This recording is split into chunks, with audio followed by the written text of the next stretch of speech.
हाँ जी मैडम, बिल्कुल।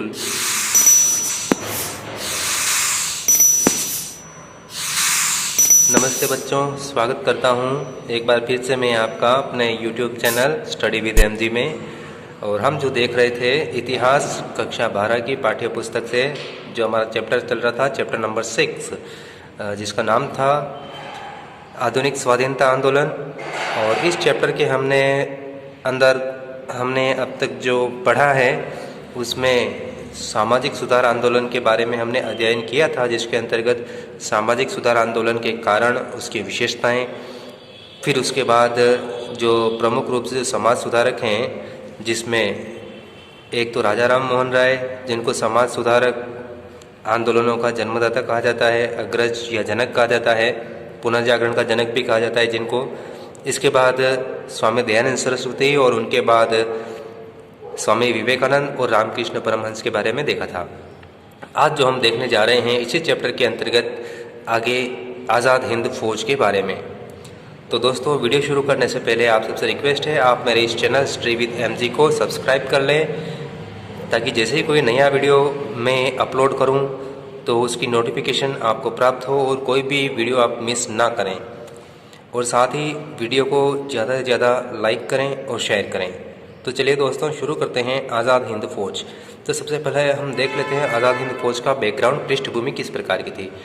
तो आज़ाद हिंद फौज की जो स्थापना हुई थी उस समय चल रहा था सेकंड वर्ल्ड वॉर, यानी कि दूसरा विश्व युद्ध, जिसका प्रारंभ हुआ था 1 सितंबर 1939 को। और कारण क्या था? जर्मनी के द्वारा पोलैंड पर आक्रमण करना। तो फिर पोलैंड के समर्थन में पोलैंड की तरफ से ब्रिटेन और फ्रांस ने 3 सितंबर 1939 को जर्मनी के विरुद्ध युद्ध की घोषणा कर दी और इसी दिन से दूसरा विश्व युद्ध प्रारंभ हो जाता है। ठीक है, इसके बाद देखें तो मित्र राष्ट्रों का गुट जो था उसके अंदर कौन कौन से देश थे। देखिए, अमेरिका, सोवियत संघ, ब्रिटेन, फ्रांस और इनके मित्र देश थे जैसे कनाडा, ऑस्ट्रेलिया, ये सभी। और दूरी राष्ट्रों की बात करें तो दूरी राष्ट्रों के ग्रुप में जो देश थे मुख्य रूप से जर्मनी, इटली और जापान। ठीक है, युद्ध के दौरान दिसंबर 1941 में जापान के हाथों जब ब्रिटिश सेना की पराजय हो गई, दक्षिण पूर्वी एशिया की बात कर रहे हैं हम। ठीक है, दक्षिण पूर्वी एशिया में जहाँ पर ब्रिटेन के उपनिवेश थे और साथ ही फ्रांस के उपनिवेश भी थे।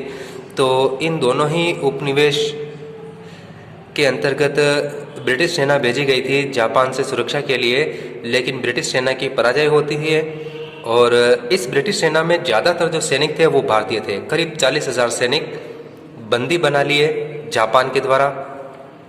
फरवरी 1942 में जापानी सेना के द्वारा भारतीय सैनिकों को जो बंदी बनाया गया था, उन सैनिकों को कैप्टन मोहन सिंह के कमांड में दे दिया गया, उनके नियंत्रण में दे दिया गया।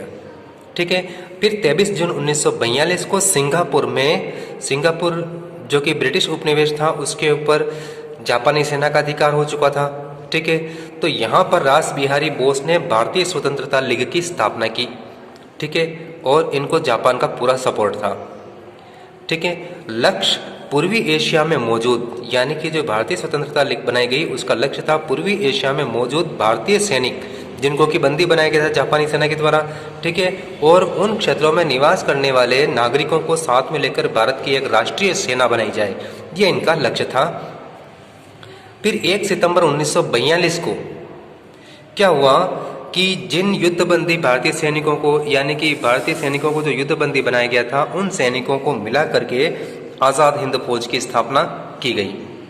फिर जून 1943 में सुभाष चंद्र बोस ने जर्मन पनडुब्बी से टोक्यो गए, यानी कि पहले ये जर्मनी में थे, जर्मनी से ये जो वहाँ की पनडुब्बी थी उस पनडुब्बी में इनको जापान शिफ्ट किया गया। सुभाष चंद्र बोस को टोक्यो पहुँचे और वहाँ जाकर उन्होंने टोक्यो रेडियो पर ब्रिटिश शासन के विरुद्ध क्रांति और युद्ध की घोषणा कर दी।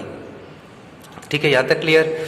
फिर 4 जुलाई 1943 को रास बिहारी बोस आज़ाद हिंद फौज की कमान नेताजी सुभाष चंद्र बोस को सौंपी, यानी कि आज़ाद हिंद फौज की स्थापना किसने की थी? रास बिहारी बोस को। और इससे पहले इसके सुप्रीम कमांडर रास बिहारी बोस थे, लेकिन 4 जुलाई 1943 को जब नेताजी सुभाष चंद्र बोस यहाँ आ गए थे, ठीक है ना, जापान में, सिंगापुर में, तो यहाँ आने के बाद रास बिहारी बोस ने इस फौज की कमान सुभाष चंद्र बोस को सौंप दी। और साथ ही इनको भारतीय स्वतंत्रता लीग का अध्यक्ष भी बना दिया गया। ठीक है। फिर 21 अक्टूबर 1943 में सिंगापुर के कैथोल नामक स्थान पर नेताजी सुभाष चंद्र बोस ने अस्थायी भारत सरकार की स्थापना की। ठीक है। और दूरी राष्ट्रों जिसमें चीन, जर्मनी, इटली, जापान थे। ठीक है। इनके साथ ही चीन, मंचूरिया, बर्मा, थाईलैंड ने आज़ाद भारत सरकार को तत्काल मान्यता दे दी। ठीक है, कि हमें जो भारत सरकार का स्वतंत्र अस्तित्व है उसको मान्यता दी जाती है।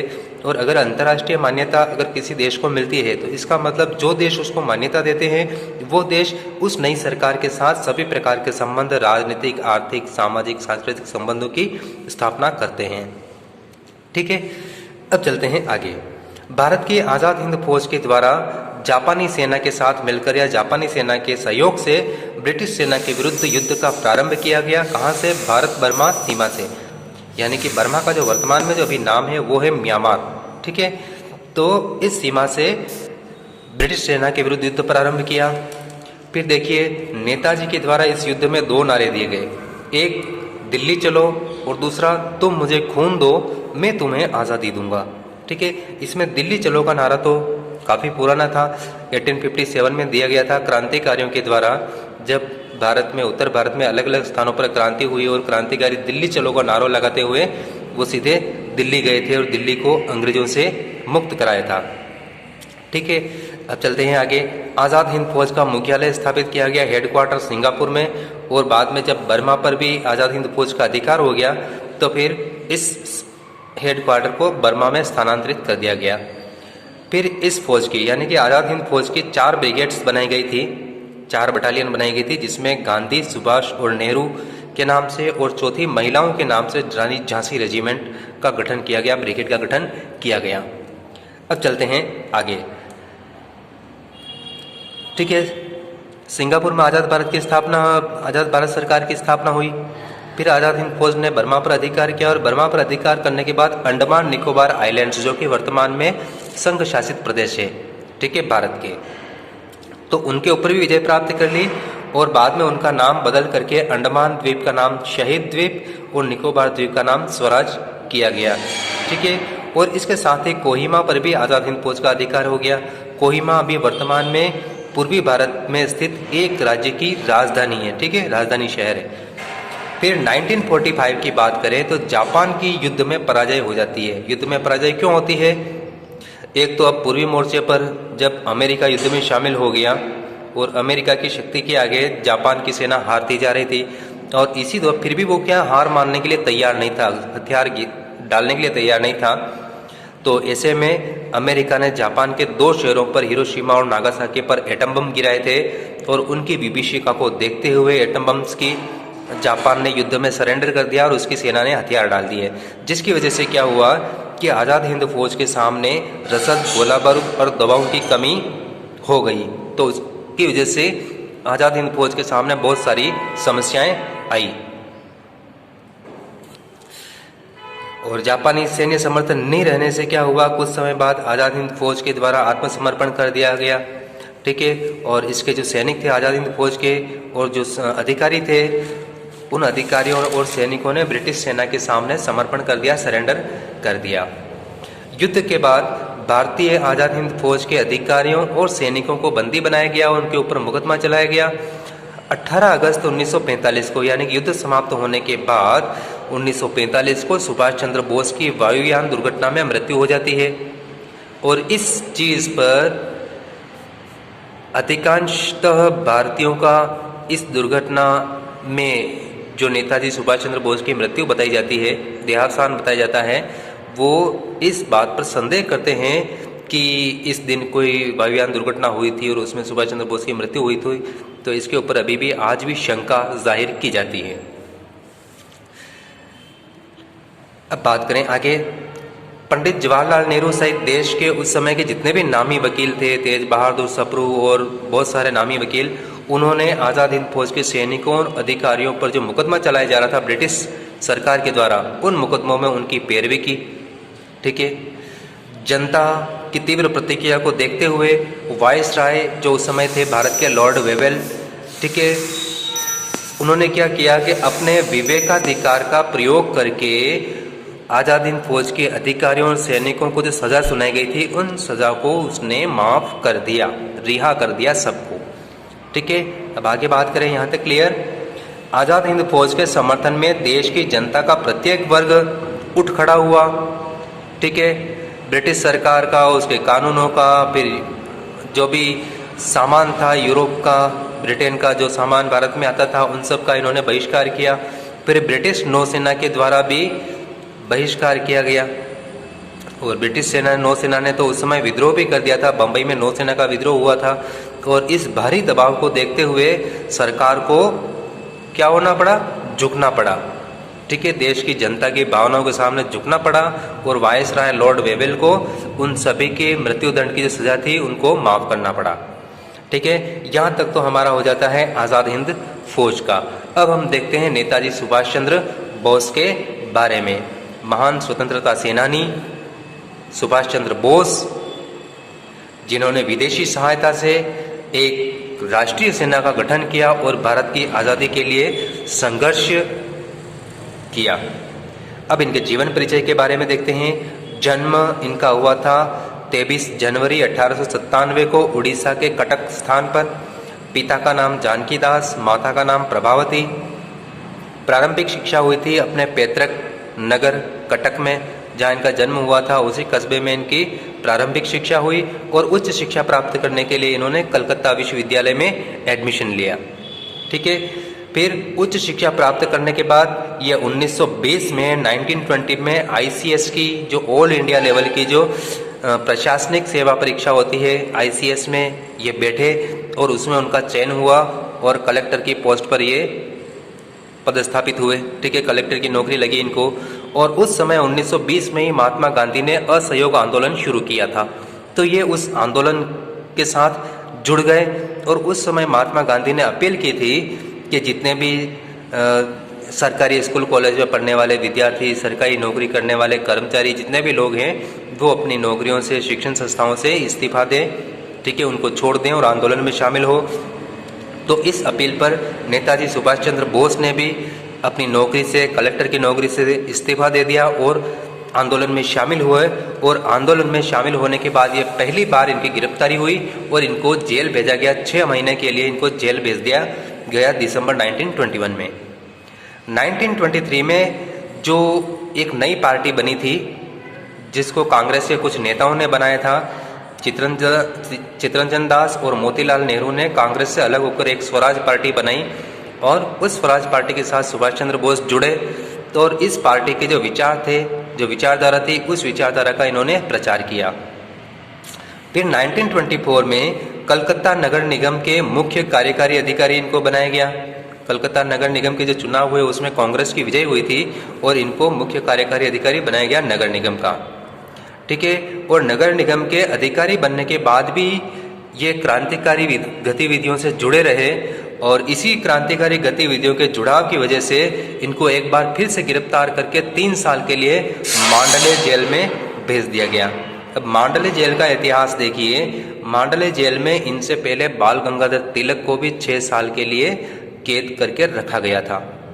अब बात करें 1928 का वर्ष जब आता है, कांग्रेस का अधिवेशन होता है कलकत्ता में और उस अधिवेशन के अध्यक्ष होते हैं पंडित नेहरू। ठीक है, और मोतीलाल नेहरू थे और इन्होंने उस समय ब्रिटिश सरकार से मांग की कि भारत को औपनिवेशिक स्वराज्य प्रदान किया जाए, यानी कि भारत ब्रिटिश साम्राज्य का उपनिवेश तो बना रहे लेकिन उपनिवेश के अंतर्गत ही उसको स्वराज स्वायत्तता दी जाए, औपनिवेशिक स्वायत्तता दी जाए। तो इस मांग का, कांग्रेस की इस मांग का सुभाष चंद्र बोस ने विरोध किया कि हमें औपनिवेशिक स्वराज नहीं चाहिए बल्कि हमें पूर्ण स्वाधीनता चाहिए। ठीक है, फिर 1938 का वर्ष आता है और 1938 में कांग्रेस का अधिवेशन होता है हरिपुरा में। तो हरिपुरा अधिवेशन में कांग्रेस अध्यक्ष पद के लिए चुनाव लड़ते हैं और अध्यक्ष निर्वाचित हो जाते हैं। अगेन 1939 में एक बार फिर से कांग्रेस के त्रिपुरी अधिवेशन में ये एक बार फिर से कांग्रेस के अध्यक्ष बनते हैं। लेकिन यहाँ पर स्थिति थोड़ी उलट थी। 1938 से 1939 की स्थिति थोड़ी अलग थी, क्योंकि 1939 के कांग्रेस अध्यक्ष के चुनाव में इन्होंने हराया था किसको? उस प्रत्याशी को जिसका नाम था पट्टाभी सीतारामैया और उसको सपोर्ट कर रहे थे महात्मा गांधी। ठीक है, उस उम्मीदवार को इन्होंने हरा दिया इलेक्शन में। तो इसकी वजह से क्या है कि महात्मा गांधी और सुभाष चंद्र बोस के विचारों में थोड़ा मतभेद उत्पन्न हुआ और इन्हीं मतभेदों के चलते सुभाष चंद्र बोस ने कांग्रेस के अध्यक्ष पद से इस्तीफा देकर के मई 1939 में फॉरवर्ड ब्लॉक की स्थापना की। ठीक है, फॉरवर्ड ब्लॉक की स्थापना सुभाष चंद्र बोस ने मई 1939 में की। फिर देखिए सितंबर 1939 का वर्ष, ठीक है, दूसरा विश्व युद्ध प्रारंभ हो जाता है। उस समय सुभाष चंद्र बोस भारतीयों से, देशवासियों से अपील करते हैं कि भारतीय इस युद्ध में, कौन से युद्ध में? दूसरे विश्व युद्ध में ब्रिटिश सरकार का बिल्कुल भी सहयोग नहीं करें। ठीक है, और उस वक्त आपको पता हो कांग्रेस ने भी इस युद्ध में किसी प्रकार का सपोर्ट सरकार के साथ करने से मना कर दिया। इसलिए कांग्रेस का सपोर्ट प्राप्त करने के लिए और उस समय जो संविधान सभा की मांग उठ रही थी, उस मांग को दबाने के लिए उन्होंने सबसे पहले क्रिप्स मिशन को भारत भेजा था 1943 में। ठीक है ना, तो चलो वो बात की बात है। ठीक है, द्वितीय विश्व युद्ध जब प्रारंभ हो गया तो इन्होंने अपील की कि भाई आप सरकार के साथ किसी प्रकार का सपोर्ट नहीं करें, सरकार को सपोर्ट ना दें। ठीक है, और युद्ध के दौरान ही इन्होंने एक विचार और व्यक्त किया कि भारत की स्वतंत्रता के लिए जो ब्रिटेन का जो शत्रु देश है, यानी कि ऐसा देश जो ब्रिटेन के खिलाफ लड़ाई लड़ रहा है, ब्रिटेन से लड़ाई लड़ रहा है युद्ध में, उस देश की सहायता प्राप्त की जाए और भारत पर हमला करके ब्रिटेन से आज़ादी दिलाई जाए। ठीक है, ये इनका विचार था। तो इस विचार की वजह से क्या हुआ कि 2 जुलाई 1940 को भारत सुरक्षा कानून के अंतर्गत सुभाष चंद्र बोस को गिरफ्तार करके जेल में डाल दिया। लेकिन जेल में इन्होंने आमरण अनशन प्रारंभ किया, जिसकी वजह से क्या है, इनकी तबीयत खराब हुई। तबीयत खराब होने से जैसे क्या हुआ कि सुभाष चंद्र बोस को जेल से निकाल करके उनको अपने ही घर में, आवास में नज़रबंद कर दिया। यानी कि घर पर हैं वो, लेकिन चारों तरफ पुलिस का पहरा है, वो बाहर भी नहीं निकल सकते। ठीक है, लेकिन इस स्थिति के बावजूद भी अपने घर में कैद है, घर के अंदर कैद कर दिया गया, बाहर पुलिस का पहरा बिठा दिया गया, लेकिन इसके बावजूद भी वो बहुत ही तेज दिमाग वाले थे। तो उन्होंने 16 जनवरी 1941 को ये उस नज़रबंदी से छुपकर फरार हो गए, अपने आवास से निकल गए और वेश बदल करके इन्होंने एक पठान का वेश धारण किया और उस वेश में ये गुप्त तरीके से काबुल गए, काबुल से रूस और रूस से ये जर्मनी गए। ठीक है, उस वक्त आपको पता हो जर्मनी और रूस के बीच में एक संधि हो चुकी थी कि रूस और जर्मनी एक दूसरे पर हमला नहीं करेंगे। ठीक है, इस संधि की वजह से क्या है कि रूस और जर्मनी एक दूसरे के साथ थे। ठीक है, तो उसकी वजह से ये रूस के सपोर्ट से जर्मनी चले गए, क्योंकि रूस और जर्मनी में युद्ध नहीं हो रहा था। ये तो बाद में रूस और जर्मनी के बीच में युद्ध शुरू हुआ था और दोनों में दुश्मनी हो गई थी। तो इससे पहले इन्होंने मतलब रूस के रास्ते से जर्मनी चले गए और जर्मनी जाने पर वहाँ उन्होंने हिटलर से मुलाकात की। और हिटलर कौन था? हिटलर था जर्मनी का चांसलर उस समय। ठीक है, और हिटलर ने ही दूसरा विश्व युद्ध प्रारंभ शुरू करवाया था। ठीक है, तो जर्मनी में ही सुभाष को नेताजी की उपाधि दी गई, क्योंकि तब तक जब तक ये जर्मनी नहीं पहुँचे इनके बारे में किसी को पता नहीं था। और जर्मनी पहुंचने के बाद जब हिटलर से इनकी मुलाकात हुई सार्वजनिक रूप से, ये पूरी दुनिया के सामने आ गए, भारत के सामने भी आ गए। और भारतीयों ने जब देखा कि सुभाष चंद्र बोस इतनी वीरता से ब्रिटिश नज़रबंदी से निकल करके जर्मनी पहुंच गए, है ना, और आज़ादी के लिए दूसरे देशों की सहायता प्राप्त कर रहे हैं, तो उनके इस पराक्रम की वजह से उनको नेताजी की उपाधि से उनको नवाजा गया। ठीक है, तो यहाँ से इनको नेताजी की उपाधि मिली। फिर जर्मनी की सहायता से, उसके सपोर्ट से क्या किया कि जब ये जर्मनी में थे, रास बिहारी बोस का इनको निमंत्रण मिला कि भाई आप यहाँ आएँ और आज़ादी का जो संघर्ष हो रहा है उसका नेतृत्व संभालें। तो जर्मनी ने पूरी व्यवस्था की, सुभाष चंद्र बोस को जापान पहुँचाया। फिर रास बिहारी बोस के आग्रह पर आज़ाद हिंद फौज का इन्होंने प्रधान सेनापति का पद ग्रहण किया, सुप्रीम कमांडर का पद ग्रहण किया और उसके बाद इन्होंने आज़ाद हिंद फौज की कार्यवाहियों का संचालन किया। लेकिन इसके बाद का हम अभी पढ़ चुके हैं किस तरह से आज़ाद हिंद फौज पहले बर्मा पर अधिकार करती है, फिर कोहिमा तक पहुंचती है, अंडमान निकोबार पर भी अधिकार करती है, लेकिन फिर युद्ध में जापान की पराजय होती है और उस पराजय की वजह से आज़ाद हिंद फौज का भी आगे बढ़ना थम जाता है, भारत की ओर बढ़ना थम जाता है। ठीक है ना, तो उस स्थिति में फिर नेताजी के सामने भी बहुत सारी कठिनाइयाँ खड़ी होती है और इसी दौरान 18 अगस्त 1945 को जब ये एक वायुयान दुर्घटना में सुभाष चंद्र बोस की मृत्यु हो गई।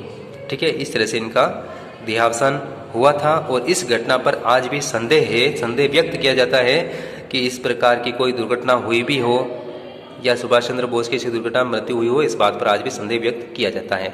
तो इस तरह से हमारा जो आज का ये टॉपिक है आज़ाद हिंद फौज और सुभाष चंद्र बोस, ये यहाँ पे फिनिश होता है। अब बात करते हैं हम इसके प्रश्नों की। तो प्रश्नों के बारे में देखिए आप, गृह कार्य प्रश्नों में आज़ाद हिंद फौज की स्थापना कब और किसने की? फर्स्ट। सेकंड, भारतीय स्वतंत्रता लीग की स्थापना कब और कहाँ हुई? तीसरा, सुभाष चंद्र बोस ने अस्थायी भारत सरकार की स्थापना कब और कहाँ की? कैथाल, सिंगापुर। चौथा, आज़ाद हिंद फौज ने सर्वप्रथम किस स्थान पर विजय प्राप्त कर तिरंगा फहराया? कोहिमा। नेताजी सुभाष चंद्र बोस ने भारतीयों को कौन से 2 नारे दिए? दोनों नारे अभी हमने उसके बारे में पढ़ा है। आज़ाद हिंद फौज में महिला ब्रिगेड जो बनाई गई उसका क्या नाम था? ठीक है, रानी लक्ष्मी ब्रिगेड, रानी झांसी ब्रिगेड। सुभाष चंद्र बोस की मृत्यु कब और कहाँ हुई? 18 अगस्त 1945 को वायुयान दुर्घटना में। आज़ाद हिंद फौज के किन अधिकारियों पर लाल किले में मुकदमा चलाया गया? तो इसके नाम जो है हमने अभी देखे नहीं हैं, तो इनका नाम जो है वो देखिए आप, कैप्टन शाहनवाज खान। अब शाहनवाज खान कौन थे आपको बता दूं, ये वर्तमान के जो बॉलीवुड अभिनेता है शाहरुख खान, उसके नाना थे। ठीक है, फिर कैप्टन लक्ष्मी सहगल और मोहन सिंह। ठीक है, ये 3 जो मुख्य अधिकारी थे, इनके खिलाफ मुकदमा चलाया गया। बंबई में नौसेना का विद्रोह कब हुआ? 1946। ओके। सुभाष चंद्र बोस का जन्म कब और कहाँ हुआ? 23 जनवरी 1897, कटक, उड़ीसा। सुभाष चंद्र बोस ने ICS की परीक्षा किस वर्ष उत्तीर्ण की? ठीक है, 1920। सुभाष चंद्र बोस ने भारत के लिए पूर्ण स्वाधीनता की मांग कब की? 1928 में कांग्रेस के कलकत्ता अधिवेशन में की थी इन्होंने। ठीक है, फिर सुभाष चंद्र बोस कब व कितनी बार कांग्रेस के अध्यक्ष निर्वाचित हुए? कब हुए थे? 1938 और 1939 में हरिपुरा और त्रिपुरी अधिवेशन में 2 बार। फॉरवर्ड ब्लॉक की स्थापना कब और किसने की? मई 1939। किसने की? सुभाष चंद्र बोस। फिर नेताजी अंग्रेजों की नज़रबंदी से कब फरार हुए? सुभाष चंद्र बोस को नेताजी की उपाधि कहाँ प्राप्त हुई थी? जब वो जर्मनी के प्रवास पर थे, जर्मनी में थे, उस समय उनको नेताजी की उपाधि प्राप्त हुई। तो इस तरह से ये इस टॉपिक के, आज के हमारे टॉपिक के कुछ प्रश्न हैं जिनको आप सोल्व करें। वीडियो को अच्छी तरह से देखें, समझें, सुने। और जो आपसे एक बार फिर से कहना चाहूँगा, आप मेरे इस चैनल को स्टडी विद एमजी को ज़रूर सब्सक्राइब करें ताकि आने वाले वीडियो की नोटिफिकेशन सबसे पहले आपको प्राप्त हो और आप कोई वीडियो मिस ना करें। और साथ ही इस वीडियो को ज़्यादा से ज़्यादा लाइक और शेयर करें। और मिलते हैं हम जल्द ही अपने एक नए वीडियो में। तब तक के लिए आपका बहुत बहुत धन्यवाद।